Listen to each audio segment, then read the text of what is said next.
Hello, thank you for joining me. I'm Michael, this is Big Hairy Guitars. We today are talking about the Epiphone Dave Grohl model. Before you buy one, watch this video. There's stuff. So that's where I'm going to start. I don't usually review guitars. I don't like to review guitars because, you know, I could take a $100 guitar and plug it into a Soldano SLO 100 into a 412 cab. It's going to sound pretty cool. And then the opposite goes too. I could take a $10,000 guitar and plug it into a $200 amp and it's going to, it'll be a thing. So, you know, where does that make the guitar? It's such a personal experience. So the best thing I could give you is words on that and some specs sometimes. Anyway, back to this Grohl model. This is the Epiphone. I bought it at Guitar Center. Epiphone or Gibson has nothing to do with this. 'Cause if you've watched this channel, you know sometimes I play in a 90s cover band, and I thought, well, what is more awesomely 90s cover band than a Dave Grohl guitar? But, you know, if you grew up around the time I grew up, Epiphone did not have a great reputation for making good guitars. They have a great reputation now. They also command a much higher price now. So I wanted to touch it. So it was the last one the Guitar Center had. Because before that, I had gone to Reverb and stuff, and I saw that they were down at like $700 all day. You could find one $700-800 till I noticed every single one of those had a broken headstock right here. Of course, look at this thing. It's a whoosh. It's like a hockey stick thing. Broken headstock, poorly repaired, and I think that was intentional so that it could not be resold as new, because a lot of it seemed to be done. I mean, the repair might have been perfect. I've had broken headstocks on Les Pauls. Came back to, it's perfect, better than it was before. So that's not really the issue, but if I'm buying a new guitar, a little sketchy. This thing is humongous anyway, this headstock. So, you know, right off the bat, we have in the awesome column, we have it looks awesome. But in the not so bueno column, we have this headstock is prone to breaking. Does that mean did they thicken this? Did they make any changes? I don't know, but my salesperson said like, oh, well, they fixed it for this newer run. I don't know. I don't know if he knows. But at least when we opened the case, it was fresh and nice. Okay, now another one for the awesome column. The case is gorgeous. It is like Gibson custom shop level case, which is important because this headstock is enormous. You know, it's just like out of control.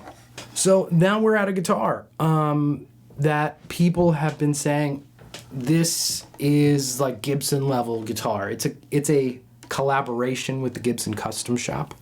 So it's Epiphone with Gibson Custom Shop, which I think that means like, they're like, yeah, use our case, use better pickups. So these are burst buckers. I think it's a 3 and a 2. I've never liked burst bucker pickups. They came in my #1 Les Paul also, and I just was like, I just don't get it. My tech at the time, he was like, they sound good. You sure you want to replace them? But as soon as I put Lawler Imperials in there, I was like, that is what that guitar needs to sound like. So I was kind of thinking like, well, I'll replace the pickups in here. Okay, to stack another $500 on top of the price tag. Now we're at like almost $2,000 or more, and we're still on an Epiphone. I was gonna do it myself. Have you ever watched The Gear Page show where Mick tried to replace his 335 pickups, and you have to get this out of these little holes and work on, this is your only access. I mean, you take the pickups out and there's a hole there, but oh no, it is not for the uninitiated.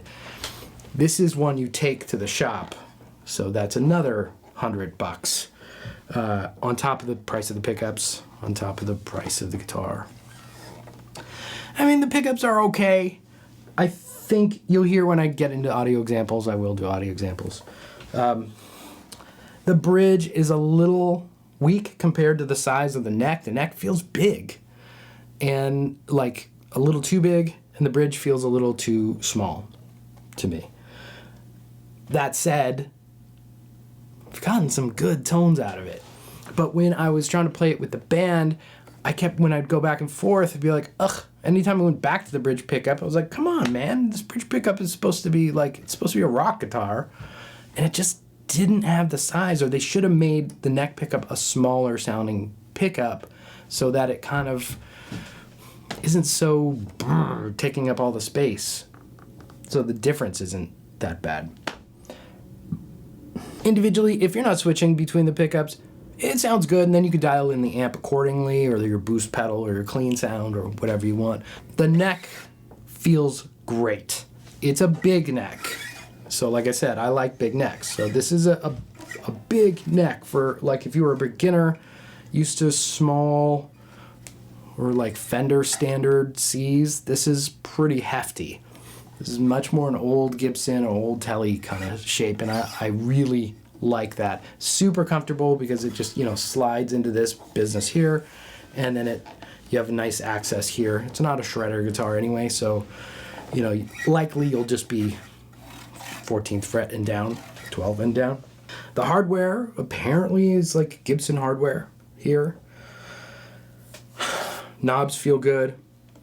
Everything kind of feels good, except like the nut doesn't, like, it doesn't feel that great to play. It feels okay to play. It's not that great.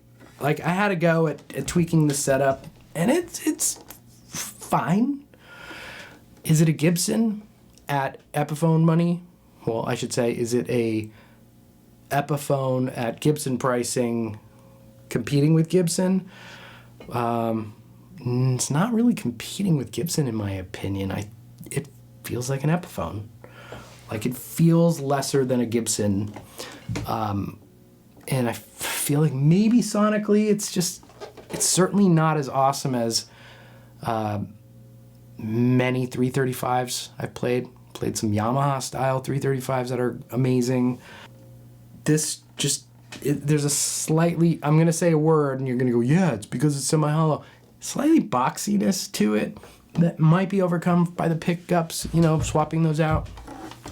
It's not wide and big.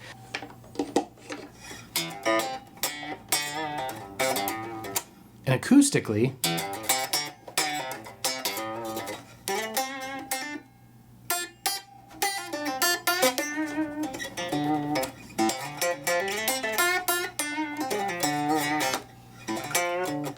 like, the sound's there, but the difference I've heard on expensive, I shouldn't even say expensive, on a great guitar, is when you hit a note,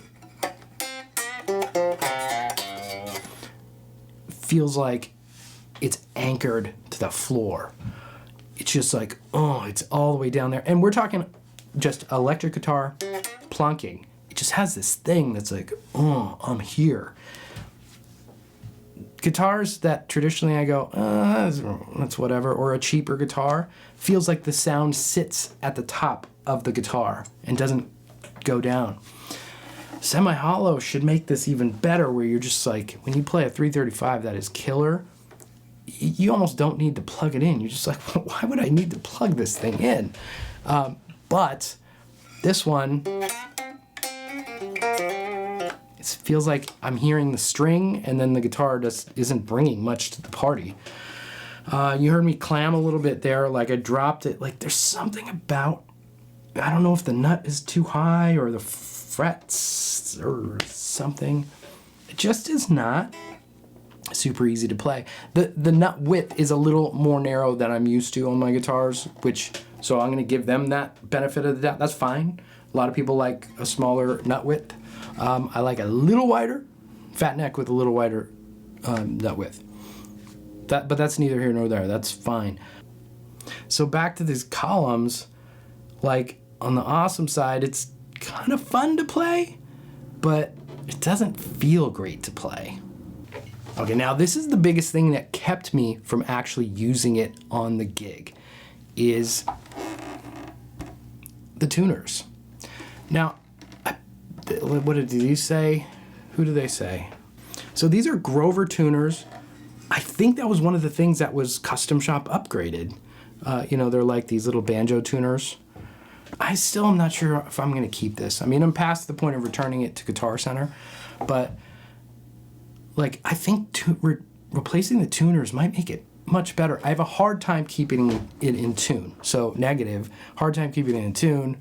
It's another thing with expensive guitars that I find like something about the way they tune. When you tune, it's almost as if when it's in tune, it like locks.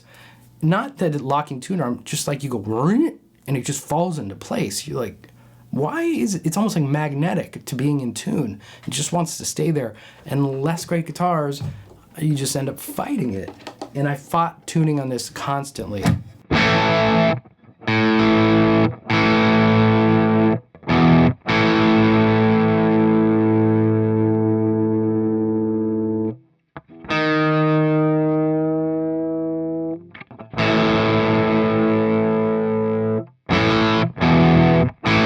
And I find with these tuners that when I turn them, you know, there's this thing called like the gear ratio, like 24:1, and it's how much the turning of this knob affects the turning of the peg.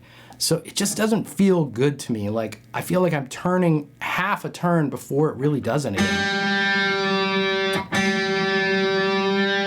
Yeah, it's like, oh, okay, now it goes. And these are like, it's nicely set up, just the way I set up all the other guitars. It doesn't feel like it's slipping, it's just not doing anything.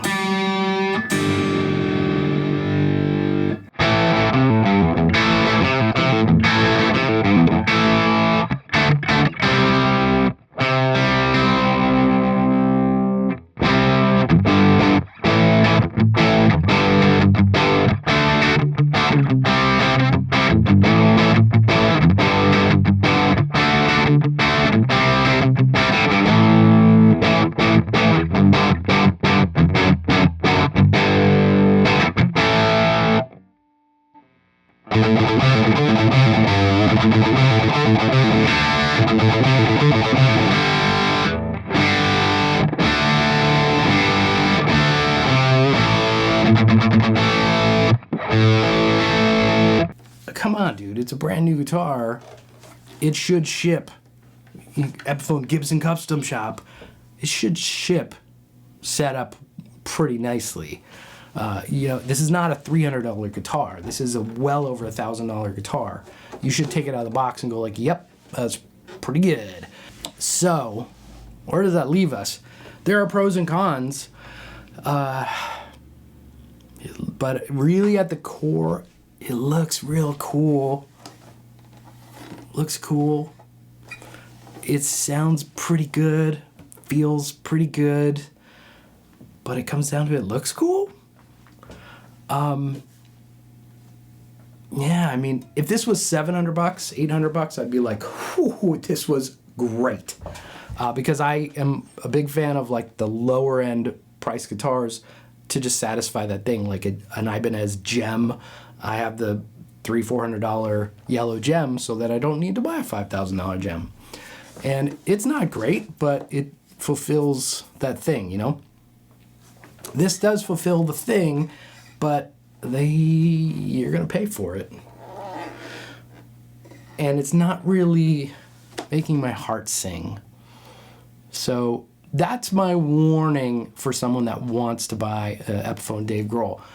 I don't think you could go in saying like, this is gonna be my guitar for life. It's as good as a Gibson. This one isn't. Maybe another is. If you have experience with the Dave Grohl model, let me know in the comments. Like, I would love to know someone else's experience. Look, all that said, I thought the opening tune came out great. It sounds really good. I don't know. I'm gonna play you some sound examples, and you know, happy hunting. We'll see you.